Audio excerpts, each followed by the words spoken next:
Irmãos, paz do Senhor Jesus. Por favor, abra sua Bíblia comigo.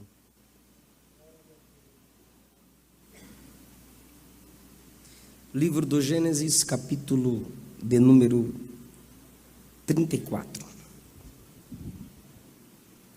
Obrigado.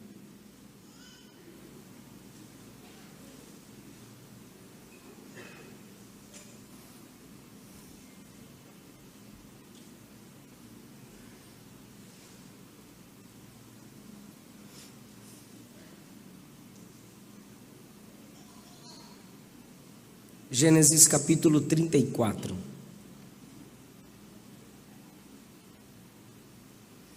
Versículo 30. Versículos 30 e 31. Óbvio, são os versículos da conclusão da história do capítulo 34. No decorrer da mensagem, os irmãos vão entendendo todo o contexto. Versículo 30 diz: Então disse Jacó a Simeão e a Levi: Tendes-me turbado, fazendo-me cheirar mal entre os moradores desta terra, entre os cananeus e perizeus, sendo eu pouco povo em número. Ajuntar-se-ão e ficarei destruído, eu e minha casa. E eles disseram, Simeão e Levi disseram: Faria, pois, ele a nossa irmã como a uma prostituta? Queridos, eu quero expressar a minha gratidão por mais uma vez estar nesta casa, servindo aos irmãos e servindo ao Senhor. Culto é encontro.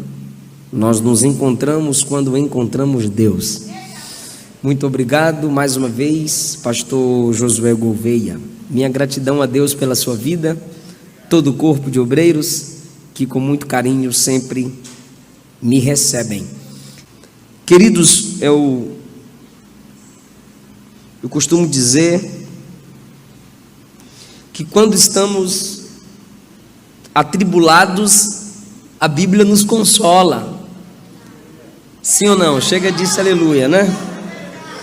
Mas quando a gente está consolado, ela nos atribula. Ou é mentira?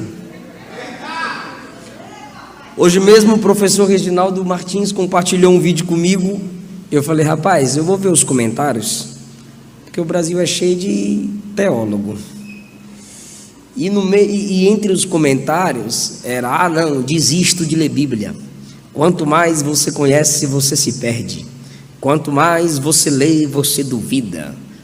Não, é isso aí, ó, o que fizeram com a Bíblia? E começam a desistir do Evangelho, começam a desistir da Bíblia. Por quê? Porque a Bíblia nos confronta. Ela não é um livro lido, ela nos lê. Se quando você lê a Bíblia, você pensa que é você que está no controle, o livro é certo, mas a intenção está errada. Então, é um poço profundo que você precisa desaparecer, deixar com que o texto flua, e como eu aprendi a fazer isso, isso me confunde, me confronta. O Ricardo já esteve comigo e comentou: como é que consegue fazer um esboço rápido assim? Porque a gente saiu de uma agenda devido à minha correria, e na tribuna eu disse, estou sentindo que Deus quer falar sobre isso aqui. E comecei a fazer um esboço e preguei. De lá fomos para outra igreja, numa vigília. E eu disse, eu estou sentindo que Deus quer falar esse outro assunto. Fiz o esboço e preguei. Ou seja, relativamente, eu fiz um esboço rápido. Mas há textos na Bíblia que você acorda pensando nele. Você vai estudar e nada entra. Você vai escrever e nada flui. Assim foi para mim, foi a minha batalha do capítulo 34 de Gênesis, nessa semana. Jacó está retornando a caminho de volta à casa do pai. Deus o ordenou que ele voltasse após 20 anos na casa do sogro Labão. E agora esse homem que está retornando, está com seus filhos. Deus o ordenou que ele fosse a Betel, lugar do culto. Mas no meio do caminho ele para em Siquém, capítulo 33, versículo 18, quando ele está a caminho do lugar onde Deus lhe ordenou que fosse, ele para em Siquém. A estadia foi longa. Estando em Siquém, a sua filha Diná, que Leia, dependendo de sua tradução, Lia, lhe deu, saiu da tenda, saiu de entre os irmãos, saiu do meio da parentela e foi ver as moças da terra de Siquém, moças pagãs, sem nenhum tipo de compromisso com Deus. Indo ela visitar as outras moças, alguns acreditam que chamou a atenção dela as vestes, os adornos das moças da terra. Indo, o príncipe da cidade de Siquém a viu, se deitou com ela, e a expressão usada no versículo 2 para a relação sexual que ele teve com ela foi humilhante. Ela foi humilhada, ele a violentou. Mas o versículo 3 diz que ele se apaixonou por ela, sua alma se apegou a Diná, ele se enamorou da menina. Logo pediu ao pai, como era de costume, que pedisse a moça em casamento a Jacó, o pai dela. Amor, o pai do príncipe da terra de Siquém, vai a Jacó, atendendo o pedido do filho que acabara de abusar sexualmente da moça, se apaixona por ela. O texto deixa entender que ela já estava lá, e ela também, o texto não deixa entender que ela está lá forçadamente. O jovem quer resolver esse problema de que modo? Casa comigo e eu pago o que for necessário. O pai vem a Jacó. Só que quando o pai vem a Jacó, versículo 5 diz que Jacó ouviu que Diná tinha sido contaminada. Uma outra expressão para a relação sexual entre ambos. Ela foi humilhada, de algum modo ele a conquistou, ao ponto dela ficar só confiando naquele rapaz, e sem casar-se com ela, ele tem uma relação sexual. Então ela é humilhada, e o versículo de número 5, Jacó ouve falar, e o texto diz que ela foi contaminada. É uma contaminação, repito, pois ele não é marido dela.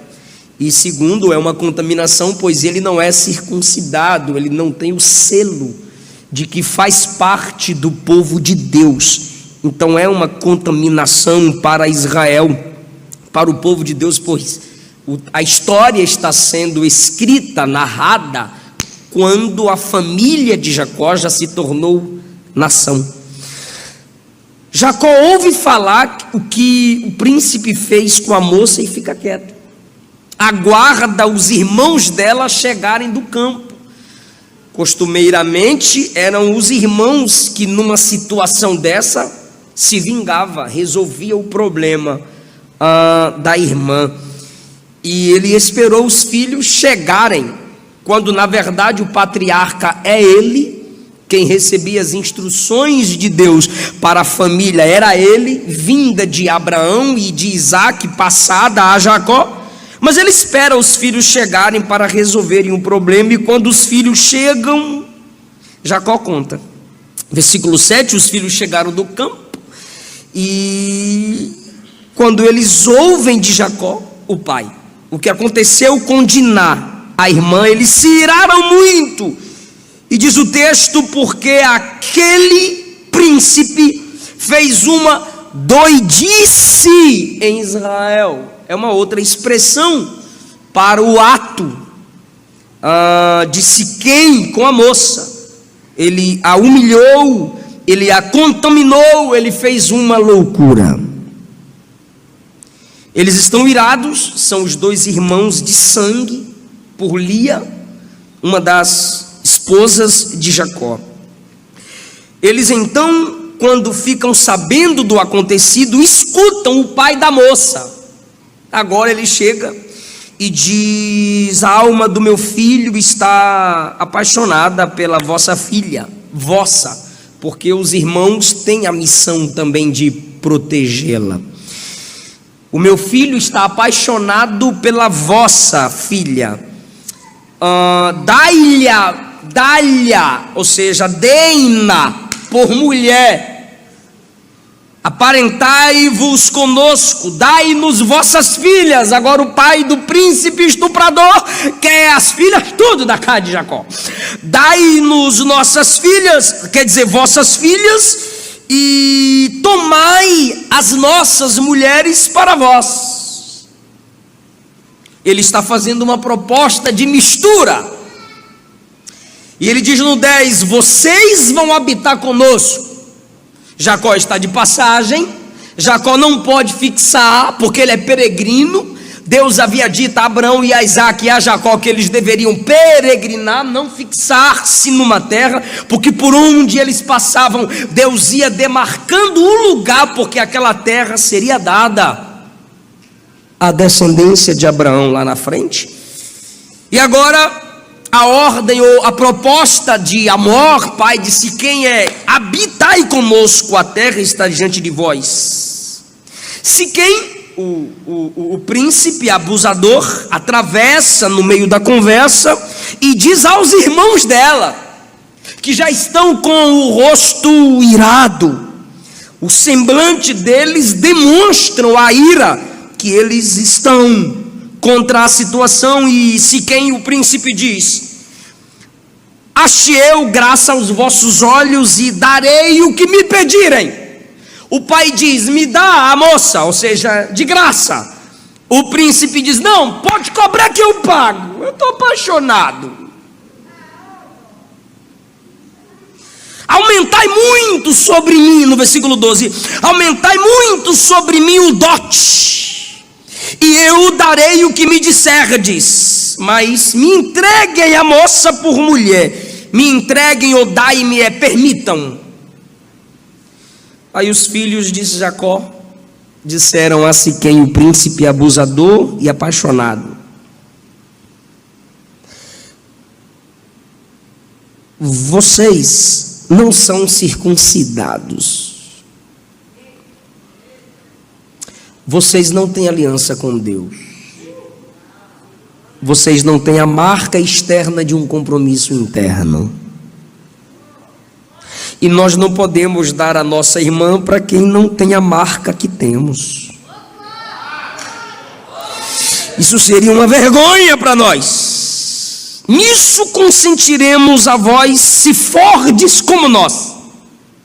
Se todo macho entre vós for circuncidado. Irmão, é uma inteligência imoral. Dar-vos-emos nossas filhas e tomaremos de vós as vossas. Habitaremos convosco e seremos um povo só. Irmão, essa história está sendo narrada lá na frente, quando Israel já é nação. É mais ou menos no tempo de Deuteronômio, quando já estão possuindo a terra deles, de Canaã. E a lição é que o povo de Deus não pode se misturar com os povos da terra. Não podia ter aliança. Então os filhos de Jacó aparentemente dizem: nós vamos aceitar o casamento, Mas vocês têm que circuncidar. E aí, irmão, 17, eles disseram: se vocês não fizerem o que estamos pedindo, tomaremos a nossa filha à força. Isso me intriga. Tomaremos Diná à força. Ela poderia ter atravessado e dito, se ela tivesse lá: eu não quero, ele abusou de eu, bora vazar daqui, não vai fazer nada de aliança com eles. Não há uma palavra dela, e a expressão que eles usam é: se vocês não forem circuncidados, nós atiraremos do meio de vós à força. Então ela está aí, e nem que seja arrastada, a gente arrasta ela daí. Parece que ela apaixonou no príncipezinho também. Vieram então à porta da cidade, que era o local dos acordos. Olha o versículo 19. E o jovem não tardou em fazer isso. A marca no prepúcio. Não tardou, não demorou, porque ele estava apaixonado. Versículo 19. E ele era o mais honrado de toda a casa de seu pai. É o filho mais honrado de amor. É o nome do pai, amor com H. O filho mais honrado da casa é um cabra que se apaixona depois que estupra. Imagine o resto que não é honrado. O homem de honra da casa, de uma terra pagã, é um abusador. E aí, olha as palavras do pai: esses homens são pacíficos, habitarão na nossa terra e negociarão nela. A terra é larga, e tomaremos as filhas deles por mulheres. 22, mas eles só vão aceitar se a gente circuncidar igual eles. 23, olha as palavras do verão, hein? O seu gado, suas possessões, seus animais não serão nossos. Olha no que ele está dizendo. Olha no que ele está focado. Concitamos, ele está falando com os homens da terra. Para ter relação sexual com a moça, não pede a permissão. Mas para usufruir dos bens de Jacó e da família, se pede permissão. Ela é qualquer coisa, e as coisas estão sendo mais valorizadas do que ela. As coisas a gente negocia, conversa, dialoga. Sobre usar ela, não, irmão. Nem o pai, nem o filho, quando chegam diante de Jacó, falam do estupro. Não cita o desrespeito com Diná. Não é citado o erro. Não é condenado a falha no caráter de Siquém. O que é que importa? Casa com a gente, aliança política. Casem com nossas filhas, casamos com as de vocês, e os bens de vocês serão nossos. Em troco de quê? Vocês habitarem conosco, vocês que chegaram. E aí, irmão, os homens da cidade gostavam do príncipe honrado, estuprador. 24, deram ouvido ao pai e a Siquém, seu filho, e todos os que saíam da porta da cidade, ou seja, os adultos, foram circuncidados, todo macho. Aconteceu que ao terceiro dia, no dia de maior dor, os dois filhos de Jacó, Simeão e Levi, irmãos de Dina, quando os homens estão febris, fracos e gemendo de dor, ambos pegam suas espadas, entram na cidade e matam todos os machos, matam todos os homens, sem que Jacó saiba. Os outros irmãos entram na cidade após eles, pegam todas as riquezas e as crianças e levam consigo. Versículo 29, crianças, fazenda e mulheres levaram presos, despojaram a cidade de tudo que havia. Então Jacó disse, que é o versículo que lemos, a Simeão e a Levi: vocês me perturbam, vocês estão me fazendo cheirar mal entre esses homens, que são cananeus, são pagãos, são inimigos. Eu sou pouco em número, eles vão me destruir, pois vão se ajuntar para se vingar. E a resposta dos irmãos, cheios de ira, foi: faria ele a nossa irmã como se faz a uma prostituta? Nós simplesmente protegemos a honra da nossa irmã. Deu para entender a história? Deu para entender a história? Eu vou contar tudo de novo. Eu quero dividir essa história em três. Eu quero dividir a minha mensagem baseada nessa história em 3 tópicos.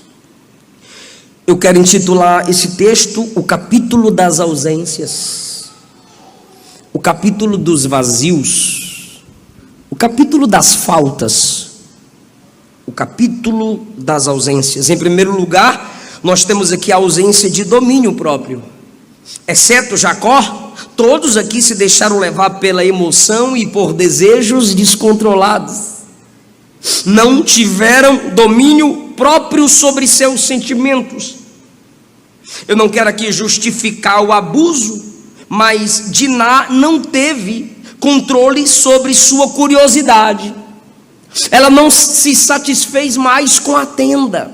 A tenda já não é suficiente. O altar na porta da tenda, criado no capítulo 33, versículo 20, também não lhe é suficiente. As histórias sobre Abraão e Isaque e as revelações de Deus não são suficientes para Diná. Ela entra na cidade tentando conhecer as moças e fazer uma amizade com um povo que não tem aliança com Deus. Ela entra num ambiente em que ninguém teme a Deus.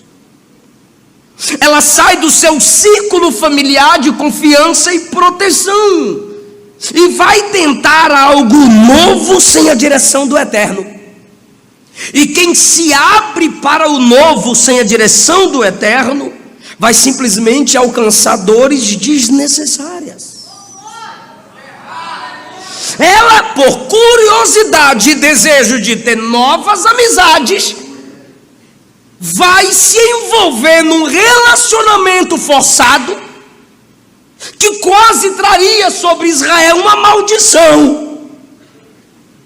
O príncipe também não teve domínio próprio, se deixou levar pelos impulsos sexuais, abusou de uma moça simples. Apesar de ser príncipe nessa história, ele não passou de um escravo das obras da carne, porque é uma moça pacata, criada num ambiente em que se fala sobre Jeová. Um povo que simplesmente se apegou às promessas de Deus. Ele, príncipe maduro, lábia na moça, papinho na moça, sabe passar a mão onde não se deve, mulher convencida pelo que se ouve, já tem experiência, e assim ele vai convencê-la e levá-la para a cama.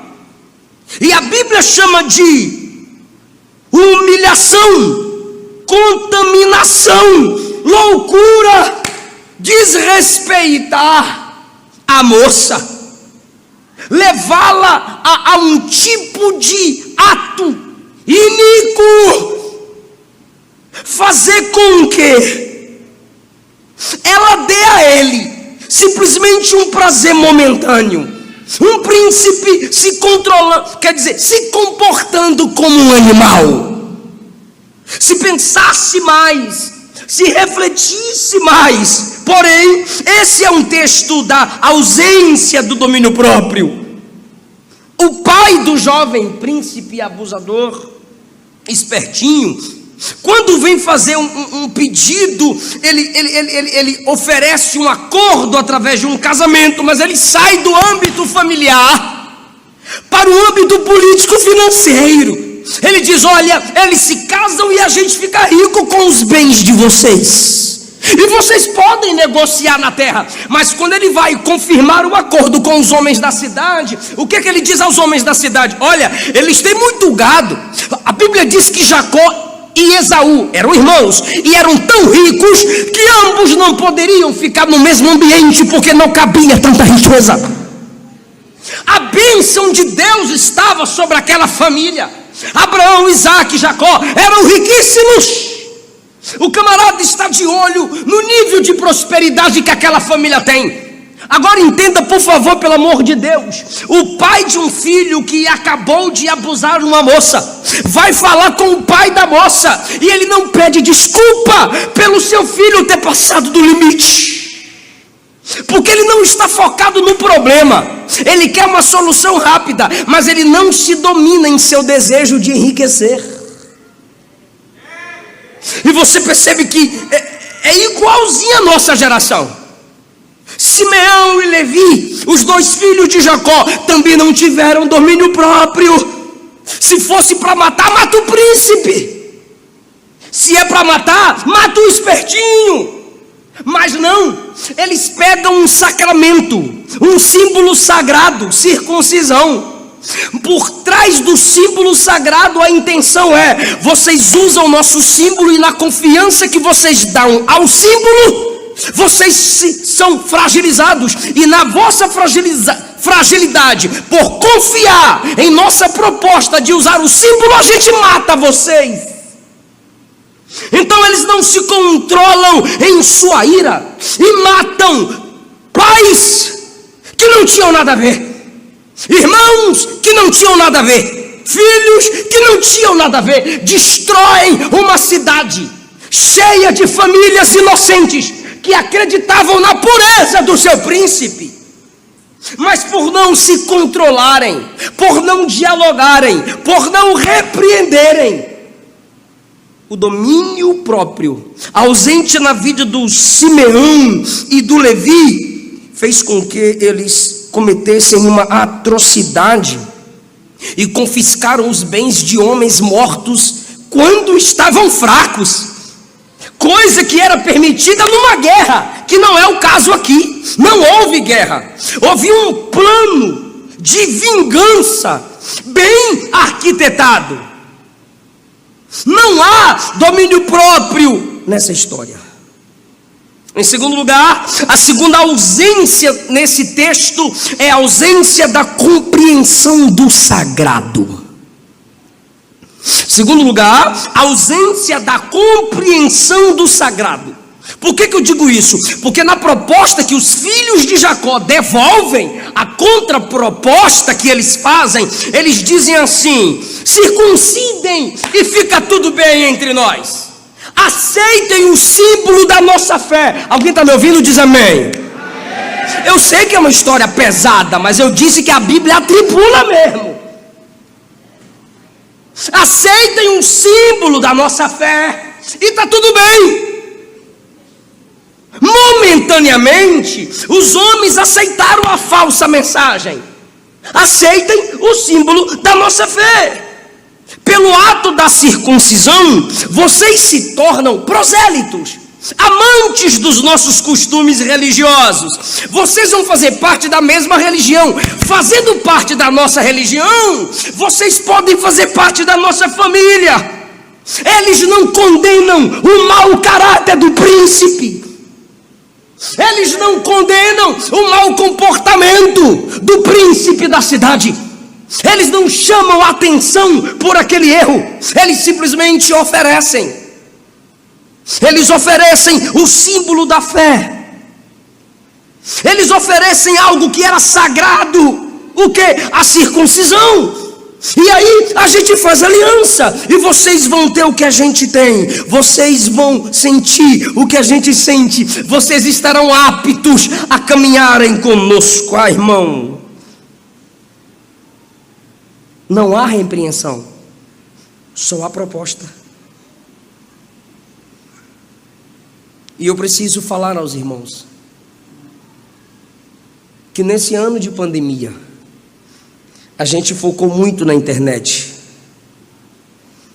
nesses anos, e eu vi por demais o desrespeito com o sagrado, o desrespeito com os nossos sacramentos. A Bíblia não é a palavra de Deus. Pregador jogando a Bíblia sobre a tribuna. Eu e Jesus somos a mesma coisa. Aqui em Goiânia, uma igreja levando a ceia do Senhor para a porta da balada, oferecer a prostitutos e prostitutas. Gente chamando para o batismo quem não foi discipulado, quem nunca nasceu de novo. Gente oferecendo cargo ministerial para quem nunca sentou numa escola bíblica dominical.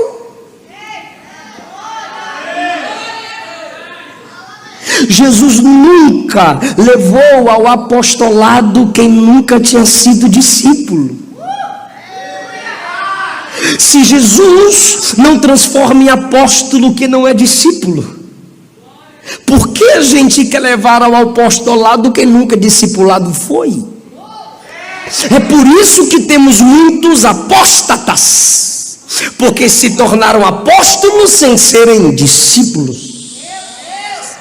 Nunca carregaram uma cruz, porque a eles são oferecidos o símbolo da nossa fé, o pastoreio, o microfone, o púlpito, a noiva do cordeiro exposta a homens que não nasceram de novo, a ceia, o pão dos filhos sendo oferecido a cães estranhos assentando-se à mesa. E o que acontece aqui é a ausência da compreensão do sagrado. Para se ter um sinal tão precioso para o povo de Deus, era necessário que eles tratassem o coração, o caráter, a vida de intimidade. Vocês querem a circuncisão? A gente aceita. Então abandonem vossos ídolos, abandonem vossas obras malditas, se arrependam da vossa imoralidade sexual. Talvez assim o Deus de nosso Pai terá misericórdia de vós. Mas eles não falam isso. Sabe o que é isso, irmão? Sabe o que é isso, irmã? Os falsos profetas são assim. Eles nos oferecem o sacramento. O que importa é você mergulhar nas águas. O que importa é você beber do vinho, é você comer do pão. O que importa é você trazer seu envelope. O que importa é você falar umas línguas estranhas, porque até língua estranha se ensina. Estão oferecendo de graça sacramentos que a alto preço foram pagos pelos nossos pais. Estão desvirtuando o que é teologia, o que é louvor a Deus, o que é adoração. Está tudo sendo entregue de modo fácil. Para quê? Assim a gente enche a igreja, assim a gente fica famoso na internet. E aqui eu lhe digo uma verdade, você que gosta de ouvir esses pregadores ursinhos carinhosos, você que gosta de massagem em vez de mensagem, os falsos ministros têm duas características baseadas aqui nesse texto. Primeiro é, a verdade não é totalmente exposta nas suas palavras. Olha o que eles dizem aos homens da terra: aceitem a circuncisão, mas por trás da circuncisão tinha dor. Por trás da circuncisão tinha fragilidade. E por trás da circuncisão era: no terceiro dia de maior dor a gente mata vocês. Mas eles não dizem, porque falsos ministros não expõem toda a verdade em suas palavras. E a segunda característica é: eles serão assassinos da sua fé. Eles vão acabar com a sua fé, vão minar a sua espiritualidade, vão enganar seus filhos, vão enganar sua esposa, vão enganar seu marido, vão frustrar seu futuro. Falsos profetas não expõem a verdade inteira do evangelho, e eles têm morte por trás das palavras deles. É por isso que a Bíblia diz que é melhor a ferida de um amigo leal do que o beijo do inimigo disfarçado. Então eles não pediram nenhuma mudança, eles só disseram: aceita o corte externo. Mas a circuncisão não era um ato para se tornar povo de Deus. A circuncisão era simplesmente um símbolo externo de um compromisso interno. A circuncisão era um ato de alguém que já tinha dado a sua vida no altar de Deus. Abraão era circuncidado, era homem de altar.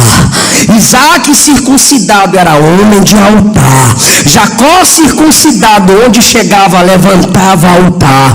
A ceia não é para ninguém ser salvo. A ceia é o alimento de quem já nasceu de novo e se tornou filho do rei. Aleluia! As águas batismais não é para ninguém ser salvo. As águas batismais são sepulcros, é um sepulcro. E sepulcro é para enterrar defunto. Então só pode ser sepultado quem já morreu para esse mundo. Você desce as águas como morto e levanta de lá dizendo: sou vivo com a vida de Cristo em mim. Irmão, não é para se salvar, são sacramentos de quem já é salvo. Púlpito não é para você tentar ser pregador. Púlpito não é para você testar se dá certo você ser pastor. Não! Nossos símbolos, nossos utensílios, nossos sacramentos é para quem já tem aliança com Deus. E se a gente deu de mão beijada, a gente precisa tomar de volta. São incircuncisos cantando nossas canções. Aí morre e você posta no Instagram com asinha, coroinha, indo para o céu. Porque você viu um vídeo de um cachaceiro, de uma cachaceira, de um prostituto, de uma prostituta cantando uma música gospel. Ah, mas nasceu na igreja, o diabo nasceu no céu.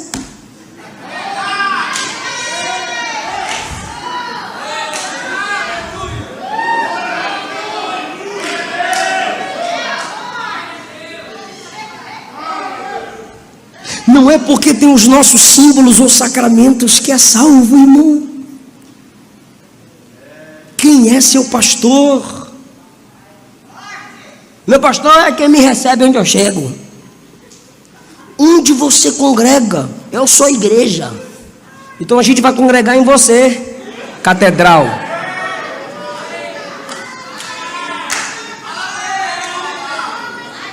Não, eu sou pregador e eu já preguei um monte de lugar por aí. De onde tu vem? Eu estou rodeando a terra aí. É o diabo, irmão. Vem de rodear a terra e passear por ela. Não tem pastor, não tem igreja, mas tem um sacramento. Sabe muito bem os nossos símbolos. Ó, sabe a hora do fundo musical. Sabe botar a bateria no tom certo. Sabe mandar o irmão falar pro outro a frase de efeito. Não precisa baixar o som não, só vou imitar. Pega na mão do irmão, pega, recebe, vai cair bola de fogo. Tá sentindo? Tá sentindo? O que? Sentindo o que? Fome? Fome? Dor? O que?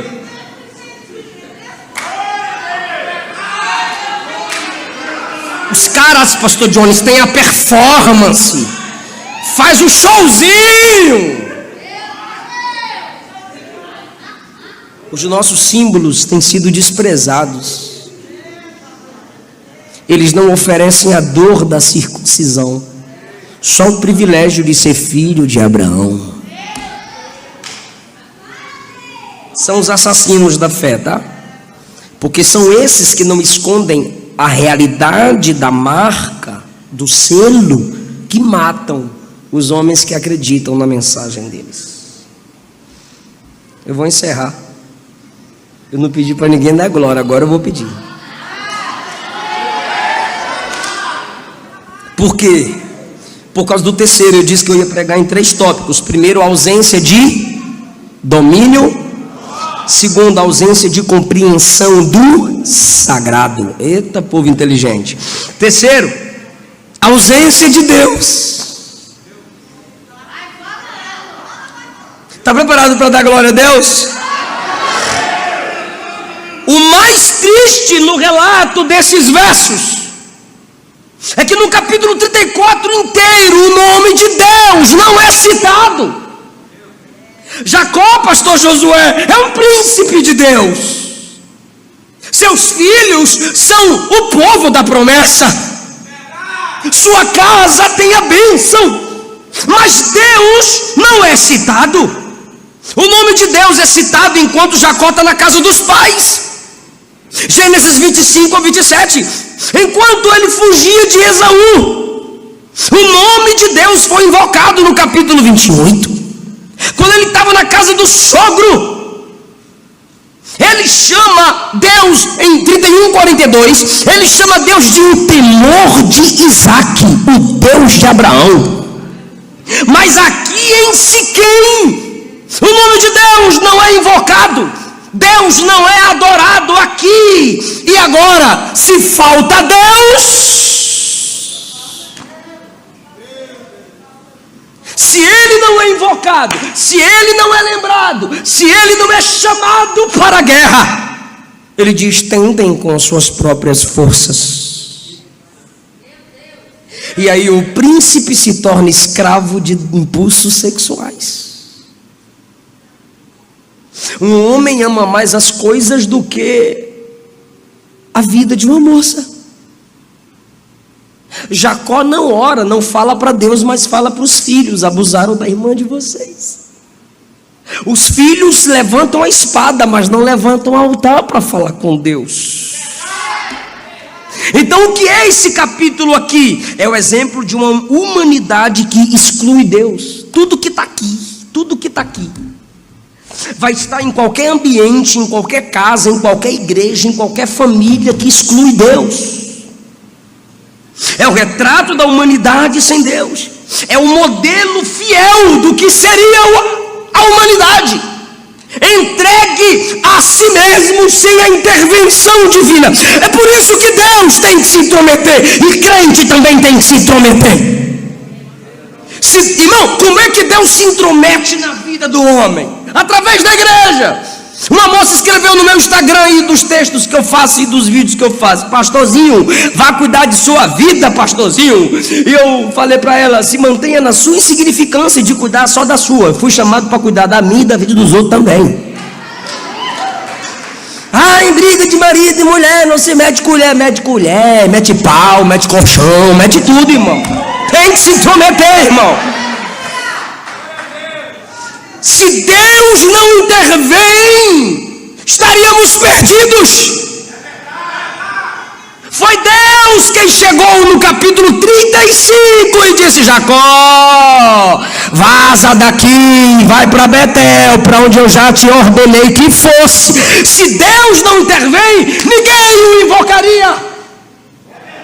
Deus está ausente. E como Deus está ausente aqui, igreja, eles não confiaram que Deus faria justiça.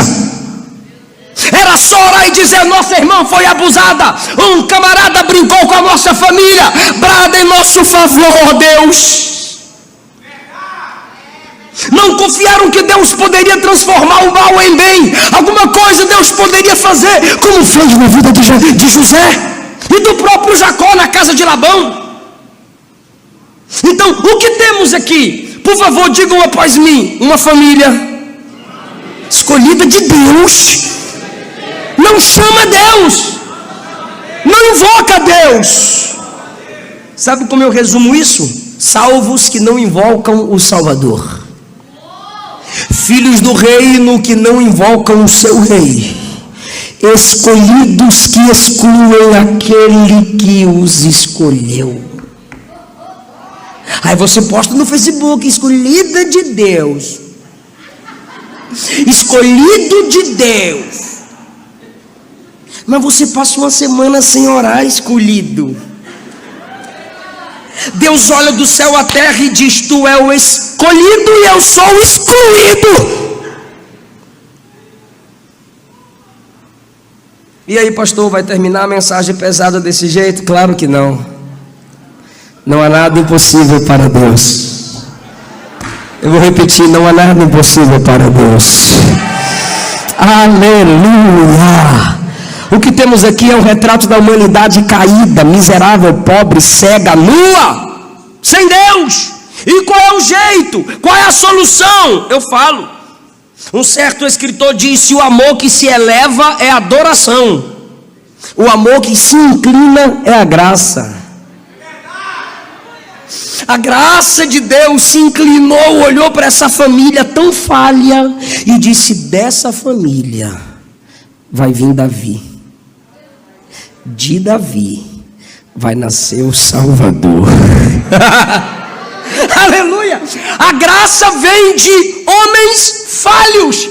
A graça se inclina entre homens falhos para resgatar uma humanidade tão falha e atraí-lo de volta para esse Deus tão perfeito. Aí eu pergunto aos irmãos e a resposta é óbvia, não me estressa não. Faltou domínio próprio no texto, sim ou não? Mas para nós, a graça diz: nenhuma condenação há para os que estão em Cristo Jesus, que não são mais dominados pela carne, mas são guiados pelo Espírito Santo. Aí eu te pergunto: quem foi que enviou o Espírito Santo para nos dar domínio próprio? Jesus. Segundo lugar, faltou lá o quê? Compreensão correta do sagrado. Faltou instrução, faltou compreensão. Diná, a tenda é melhor do que lá. Diná, aqui tem moças que você pode conversar. Faltou instrução. Jacó dizendo: filhos, Deus vai bradar em nosso favor, Deus vai batalhar por nós. Faltou instrução. Filhos, circuncisão não é para isso, é o selo de quem já é de Deus.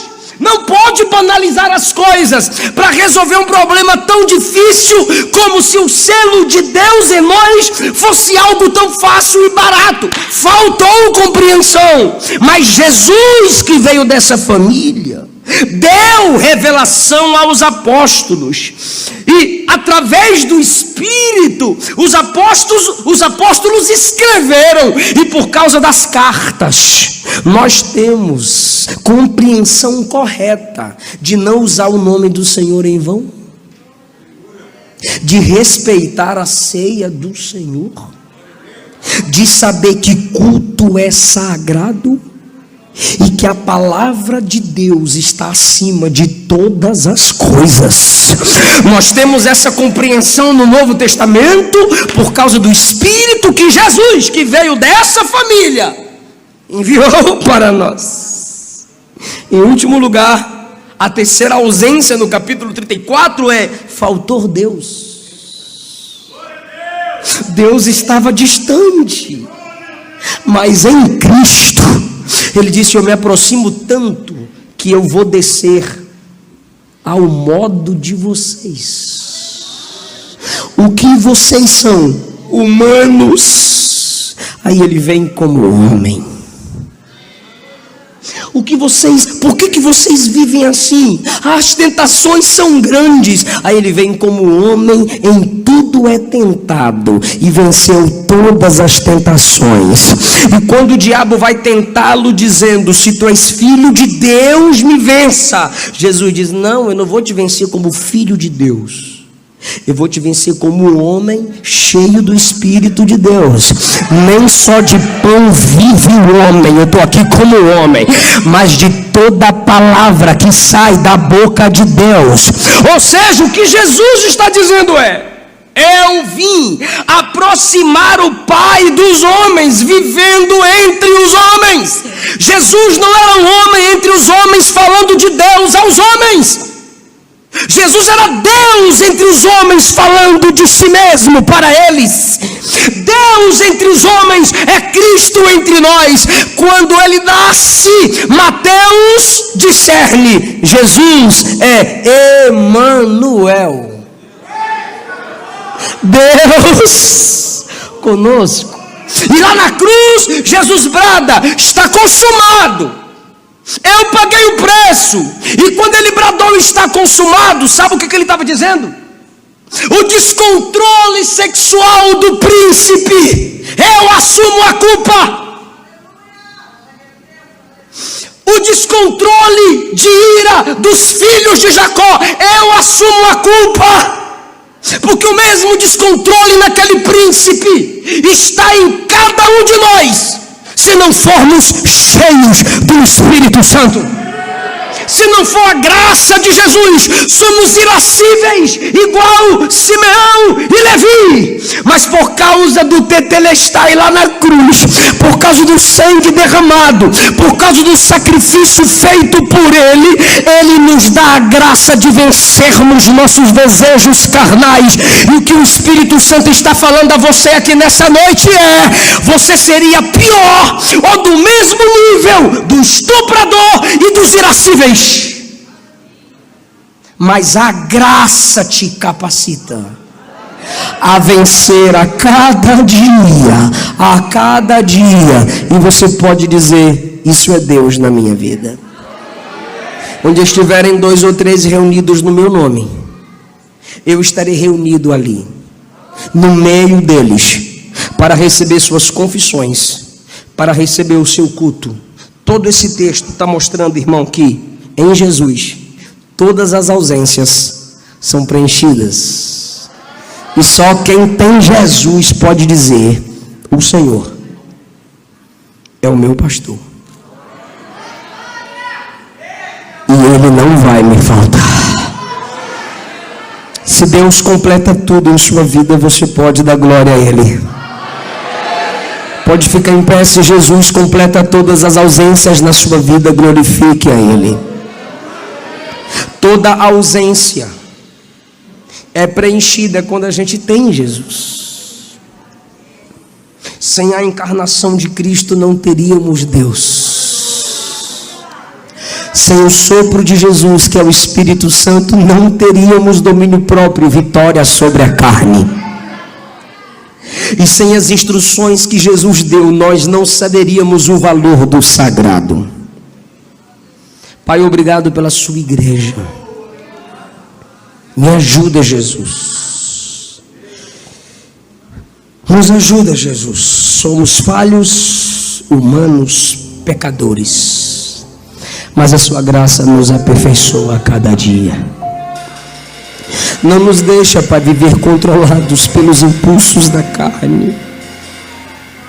Não nos deixa, Jesus, ser controlado por esse mundo, pelo diabo, pelo mal. Que seja um novo ano de vitória sobre o nosso eu. Senhor, nos ajuda a não brincar com a graça, a não brincar com os sacramentos, com aquilo que é sagrado, com aquilo que reflete Deus na terra. Nos ajuda, Pai, a valorizar a sua presença. Quem tem o Filho tem o Pai. Quem tem Jesus tem a divindade. Quem tem Jesus tem a Trindade. Quem tem Jesus tem o Pai, tem o Filho, tem o Espírito Santo. Enche-nos a cada dia, Pai. E como diz a música do cantor Thales Roberto, tem um lado meu que me convida a viver os erros do passado, mas tem um lado que domina. É Jesus Cristo em nós. Enche-nos de Ti.